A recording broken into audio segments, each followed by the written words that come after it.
Hey everyone, I'm Joel Leschler, a producer from 2K Australia.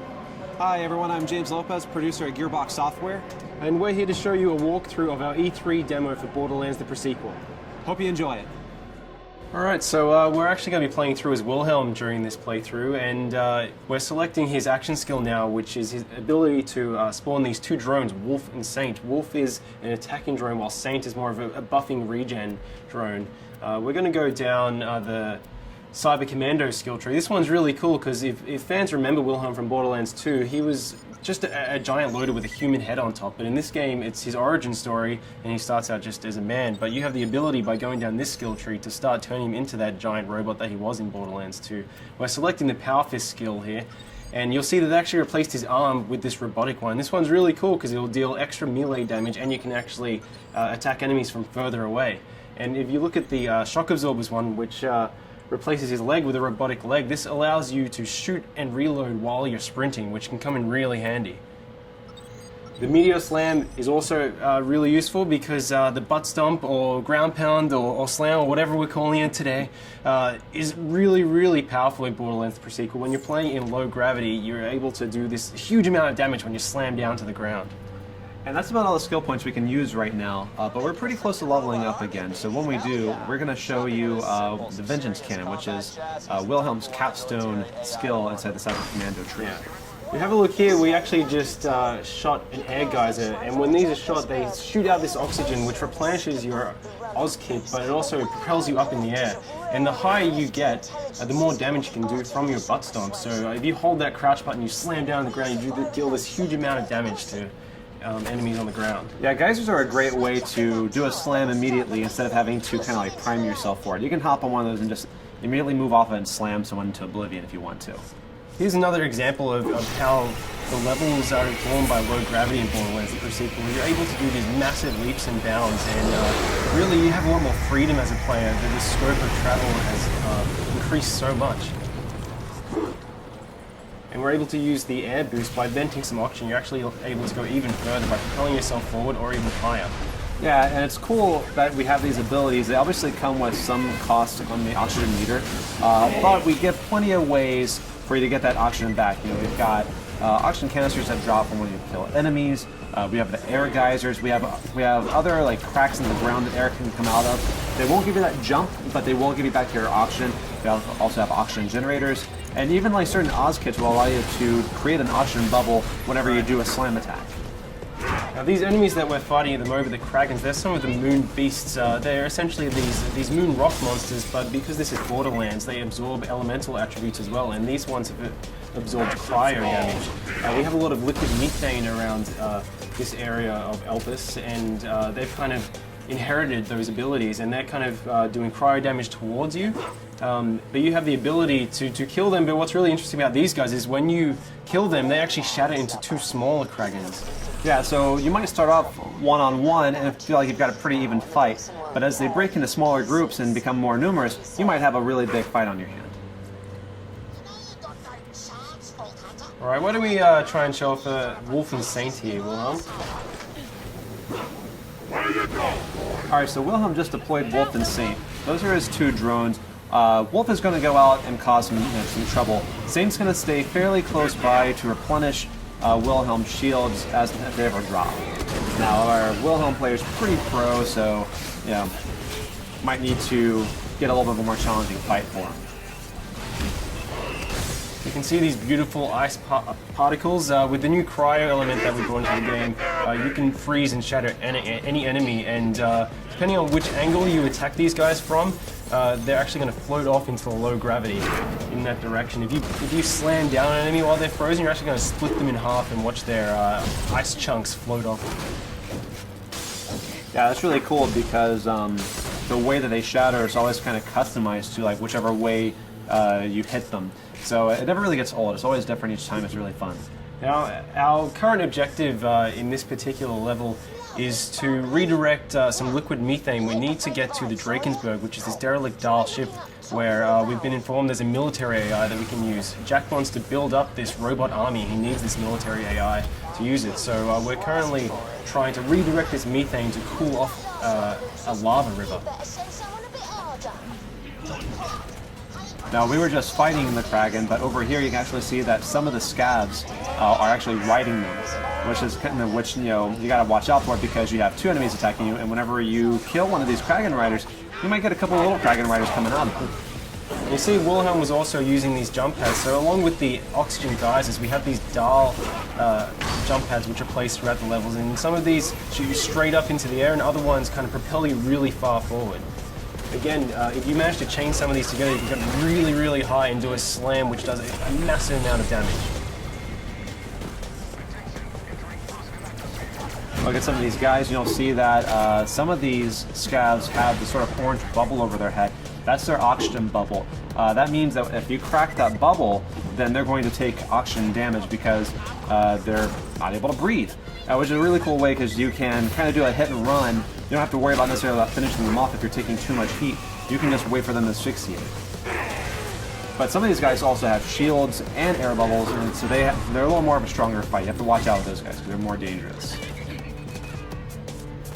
So you can see that's an example of one of the dialed jump pads which shoots you really far forward. And here we have some of the dialed jet fighters, and they're going to fly around and try and do a huge amount of damage to you. So Wilhelm is doing pretty well. Yeah, that was a spot-on hit. That was really good. Oh no, but you fell off the side. That's okay because we got plenty of jump pads. We have a lot more verticality in Borderlands now than we ever did before. So there's not necessarily any one way to get to this objective.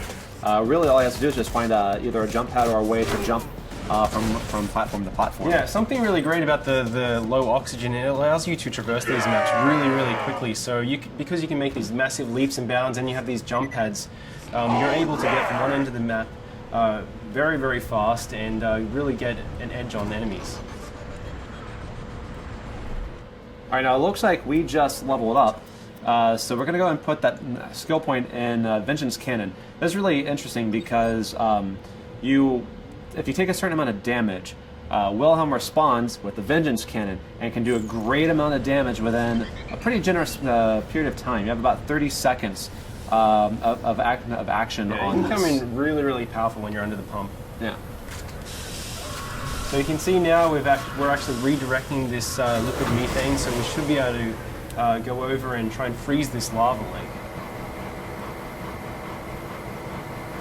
All right, so once this pipe connects, we actually have another route on how we can get to the next objective. You could just go down to the ground if you wanted to, but because of the verticality in the pre-sequel, we can actually continue along this path here. All you have to do is have the option to make the jump, and then you can actually run along this pipe here.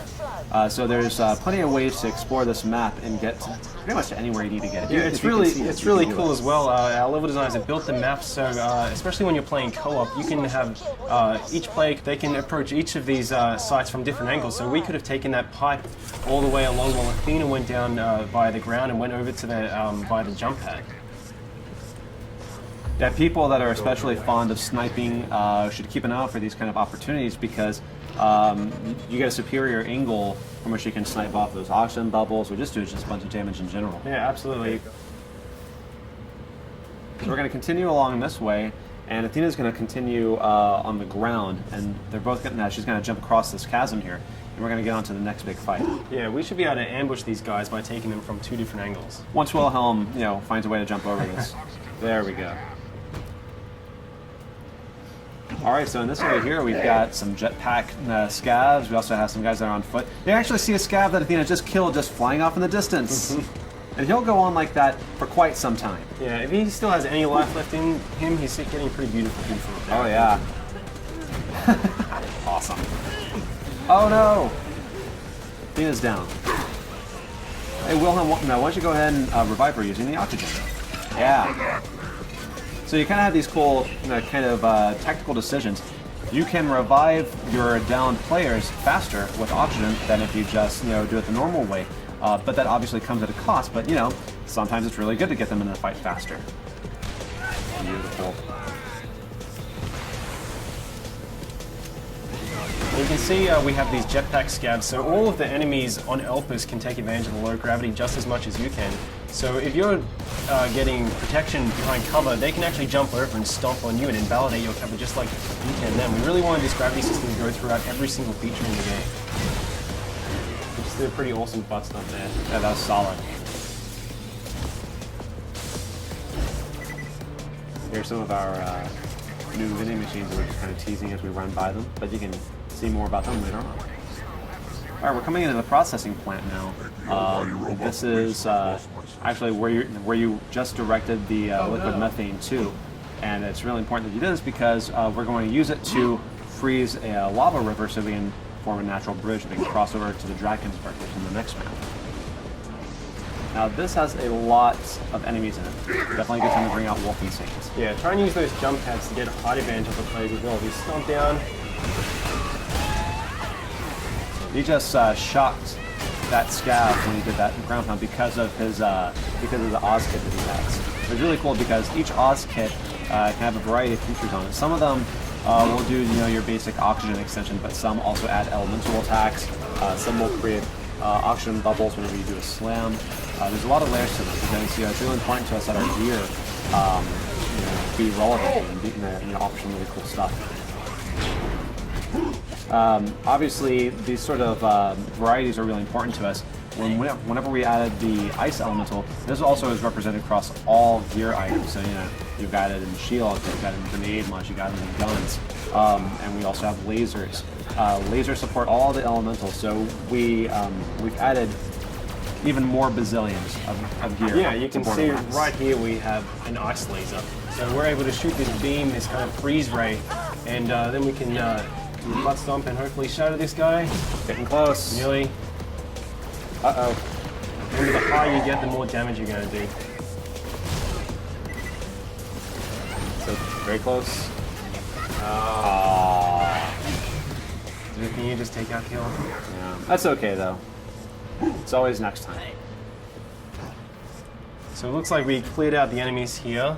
Let's try and get that methane onto the lava river. Sir, I've got my best people working. It is Borderlands though, so you always have to loot. That's right. Let's take all of them over. Who the hell is Ninja. that? That is the 10-year-old boy we hired to help us. You're fired, John. You can see the Drakensberg out there in the distance, so that's our objective. We want to get to this crashed Dahl ship to get this military AI. Once we get that military AI, Jack can put into the loaders, which up until this point had been useless. They're just construction bots, basically. But once we put the AI in them, we'll be able to weaponize the loaders and reclaim Helios, which is the moonshot facility. I need you to dump the methane from the reservoirs into the lava. We'll create our own path by cooling it off. This is gonna be ace. The lake should be safe now. Let's get to the Drakensberg so you success. can find that Let's make AI our way over to the Drakensberg. Lads, looks like we're going to have guests over. The kind the bosun wants dead as quickly as possible. Of course, what would Borderlands be without a bunch of big baddies to have to fight? Yep, they just get bigger and bigger. I really like that he's an ice dragon, but he also has lava inside of him. Yeah, I see that all the time. Yeah, it makes sense. All right, guys, and that's our E3 demo. We hope you enjoyed seeing it. Please stay tuned for more pre-sequel news.